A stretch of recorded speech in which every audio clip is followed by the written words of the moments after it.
Restrictions are they have their limitations permutations ఉన్నాయి. ఆ పరిధిలోనే వాళ్ళు పని చేయాలా. వాళ్ళు దాటితే కూడా వాళ్ళే బాధ్యులు, వాళ్ళు సమర్థవంతంగా పని చేయకుండా కూడా వాళ్ళే బాధ్యులు.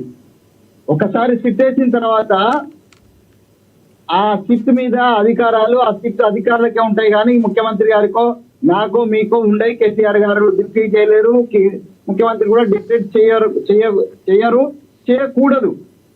చేయకూడదు కూడా అని చెప్తున్నాను నేను.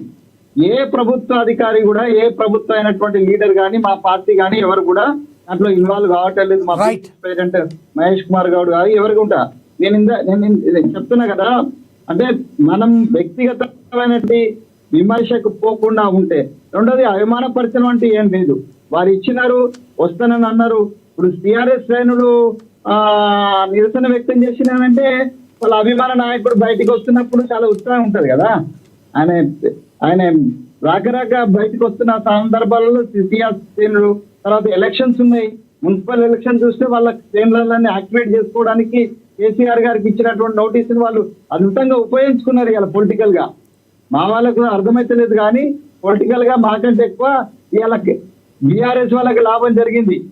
మున్సిపల్ ఎలక్షన్స్ కు లేని ప్రచారం, అంటే పైసా ఖర్చు లేకుండా కేసీఆర్ గారి యొక్క సిట్టును వచ్చిన, ఒకవేళ ఇది ఐడియా ఉన్న నాలాంటి వాళ్ళ ఉన్న మేము తయారు చేసినా అక్కడ ఆపడానికి అవకాశం లేదు. ఎందుకంటే SIT is taking its own course. ఒక ప్రశ్న మిమ్మల్ని పర్సనల్ గా అడగొచ్చా? ఒక ప్రశ్న మిమ్మల్ని పర్సనల్ గా అడగొచ్చా? అడగొచ్చా? అడగండి. ఏం లేదు, మీరు కేసీఆర్ మీద కావచ్చు ఏదైనా అమితమైన ప్రేమ అయితే మీరు వ్యక్తిగతంగా కనిపిస్తున్నారు, ఎందుకు మీరు బీఆర్ఎస్ ని వీడి కాంగ్రెస్ లో జాయిన్ అయ్యారు? బీఆర్ఎస్ నేను వీడలేదు, బీఆర్ఎస్ లో ఎప్పుడు చేరలేదు.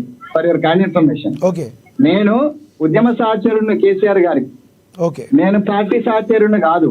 Okay. Of course I was willing to join the TRS party. నేను ఎమ్మెల్యే టికెట్ కూడా అడిగినా ఇస్తామని కూడా చెప్పినారు. సో ఆయన ఆయన పార్టీ కాబట్టి ఆయన ఇస్తామని కాదు సార్, ఆయన పార్టీ కాబట్టి ఆయన ఫక్త్ రాజకీయ పార్టీ అనగానే మీరు పక్కన ఉన్నారు. రాజకీయ పార్టీలో మీరు ఎప్పుడూ ఆయనతో లేరు, కేవలం కేసీఆర్ గారి ఉద్యమంతో పాటు మీరు నడిచారంటారు మీరు. ఉద్యమ జేఏసీగానే మేము కలిసి నడిచినాము. టిఆర్ఎస్ పార్టీకి సంబంధించిన అందరు లీడర్ తోటి అందరితో మేము సఖ్యతతో పనిచేసినాం. అట్లా అనుకుంటే బీజేపీ వాళ్ళతో కూడా కలిసే పనిచేసినాము, కాంగ్రెస్ వాళ్ళు కూడా కలిసే పనిచేసినాము.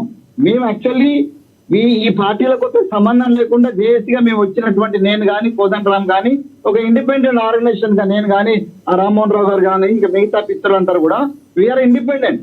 తర్వాత మా అభిమానము మాది. మేము ఇప్పుడు పొలిటికల్ గా నేను కూడా టీఆర్ఎస్ లో చేరాలనుకున్నాను, నేను కూడా టికెట్ ఆశించినాను. ఆయన ఇవ్వనన్నాడు, ఇవ్వలేదు. ఇవ్వనని నాకేం చెప్పలే, కానీ ఇవ్వకుండా తప్పించుకోవడానికి ఆయన చేసిండు. ఆ సమయంలో నాకు కాంగ్రెస్ పార్టీ ఇన్వైట్ చేసింది. నేను భారతీయ జనతా పార్టీకి సంబంధించిన కిషన్ రెడ్డిని కూడా అడిగినాము. సుష్మా స్వరాజ్ గారు professor you how to contest అదే ఎంపీ అని చెప్పినారు. కిషన్ రెడ్డి గారు చేయించినారు. దాని తర్వాత నాకు సోనియా గాంధీ గారు స్వయంగా పిలిచినారు. నేను కాంగ్రెస్ పార్టీలో జాయిన్ అయినా. ఇప్పుడు అంత మాత్రాన వ్యక్తిగతం friend is a friend. Okay. A friend is a real friend who never exploit the weakness of the friend. Okay sir. నేను కేసీఆర్ గారికి ఫ్రెండ్నే, ఇప్పుడు కూడా ఫ్రెండ్నే, అప్పుడు కూడా ఫ్రెండ్నే, ఇప్పుడు కూడా ఫ్రెండ్నే. ఇప్పుడు దీంట్లో పార్టీ పరంగా మాకు విభేదం ఉండొచ్చు, పాలసీ పరంగా మాకు విభేదం ఉండొచ్చు, కానీ వ్యక్తిగతమైన భూషణానికి నేనైతే దూరమే ఉంటాను. నా వ్యక్తిగతమైన మిగతా వాళ్ళు ఎవరేమనుకున్నా పర్వాలేదు, నా పార్టీ వాళ్ళు ఏమనుకున్నా పర్వాలేదు. వ్యక్తిగత భూషణకు నేను దూరము. సత్యం భూయాత్ ప్రియం భూయాత్ అన్నారు పెద్దలు. సత్యమే మాట్లాడతా, ప్రియంగానే మాట్లాడతాను. గ్రేట్. Right sir. నా భ్రియాత్ అసత్యం ప్రియం అన్నారు. ప్రియంగా ఉన్నదని అసత్యం మాట్లాడకూడదని నేను సత్యమే మాట్లాడుతున్నాను. సత్యంగానే మాట్లాడడానికి సిద్ధంగా ఉన్నాను. మా పార్టీ పెద్దలు రాహుల్ గాంధీ గారు లేకపోతే సోనియా గాంధీ గారు నన్ను అయితే ఇప్పటి వరకు తప్పుపట్టలే నేను మాట్లాడిన దాన్ని. రాహుల్ గాంధీ గారు, సోనియా గాంధీ గారు అన్నారు, రేవంత్ రెడ్డి గారు పేరు చెప్పలేదని రేవంత్ రెడ్డి గారు మిమ్మల్ని తప్పుపట్టారు ఎప్పుడన్నా? రేవంత్ రెడ్డి గారు నన్ను తప్పుపట్టారంటే is a junior for me in party also. As a ముఖ్యమంత్రిగా అంటే ఆయన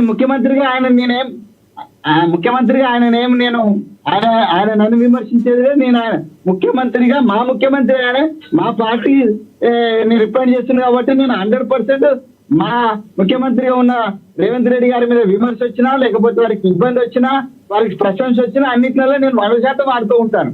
right. Party member. Right sir. వారు కూడా నాతో ఉంటారు. Right sir, right. మళ్ళీ మాట్లాడతా సార్ మీతో. మనం ఒకసారి బీఆర్ఎస్ నేత విజయార్య గారితో మాట్లాడదాం. విజయార్య గారు నమస్తే అండి. విజయార్య గారు, కేసీఆర్ గారిని ఎప్పుడైతే సిట్ అధికారులు పిలిచారో రాష్ట్ర వ్యాప్తంగా బీఆర్ఎస్ శ్రేణులకి మరి నిరసనలు తెలపమని మీ పార్టీ ఆఫీస్ నుంచే ఆదేశాలు అయితే వెళ్ళినాయి. ఈ క్రమంలో ఎవరైతే తెలంగాణ జాతి పిత అని మీకు మీరే చెప్పుకుంటున్నారో సిట్ అధికారులు రమ్మన్నప్పుడు రావాలి, మరి సిట్ అధికారులు మీ దగ్గరికి మీ బాత్రూమ్ల దగ్గరికి వస్తారని రేవంత్ రెడ్డి గారు మాట్లాడారు.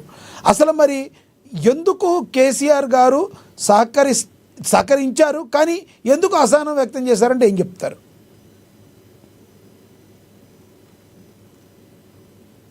ఏంటంటే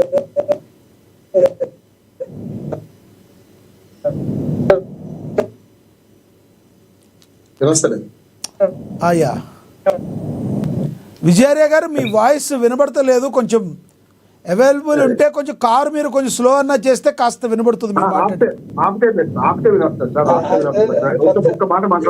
మీరు కాసేపు మాట్లాడిన సేపు కారు కొంచెం ఆపితే కొంచెం బాగా.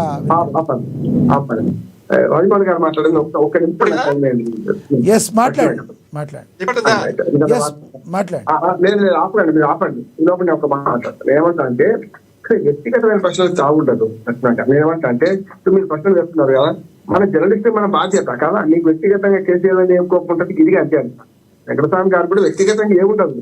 ఇప్పుడు తెలంగాణ అస్తిత్వ పోరాటం తెలియని వాళ్ళ ప్రశ్నలు ఇట్లా ఉంటాయి. ఏమంటున్నారు, తెలంగాణ అస్తిత్వ పోరాటం తెలిస్తే ఈ కేసీఆర్ మల్లయ్య పుల్లయ్య సమస్య ఉండదు. తెలంగాణ ఉద్యమం ఎప్పుడు మొదలైనా తెలంగాణ సమాజం స్పందించింది. ఇడ్లీ సాంబార్ గోప్యాక్ ఉద్యమం అంటే కూడా చాలా మంది తెలవదు. ఏంటంటే అది ఏందో ఆంధ్రులకు వ్యతిరేకం అనుకుంటున్నారు. ఇడ్లీ సాంబార్ గోప్యాక్ ఉద్యమం అది కాదు.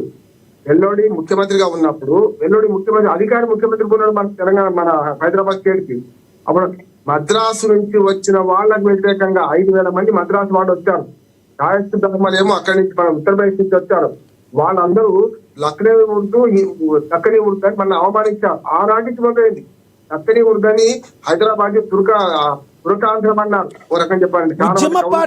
ఉద్యమ పార్టీగా ఇందాక నుంచి ఆయన చెప్పేది కూడా అదే రామ్మోహన్ గారు. ఉద్యమ పార్టీగా ఉన్నప్పుడు మీరన్నట్టు మిగతా అన్ని కూడా తెలుగు వాళ్ళకి జరిగిన అన్యాయాలు ఇవన్నీ తెలుసు. ఫక్త్ రాజకీయ పార్టీగా మారాకే కదా అందరికీ కూడా డిఫరెన్సెస్ వచ్చింది. అర్థం కాదు, రాజకీయ పార్టీగా మొదలైంది సార్. అది ఉద్యమ పార్టీ కాదు, రాజకీయ పార్టీ. ఇప్పుడు టీఆర్ఎస్ అనేది ఎప్పుడు రిజిస్టర్ అయింది? 2001 రిజిస్టర్ అయింది.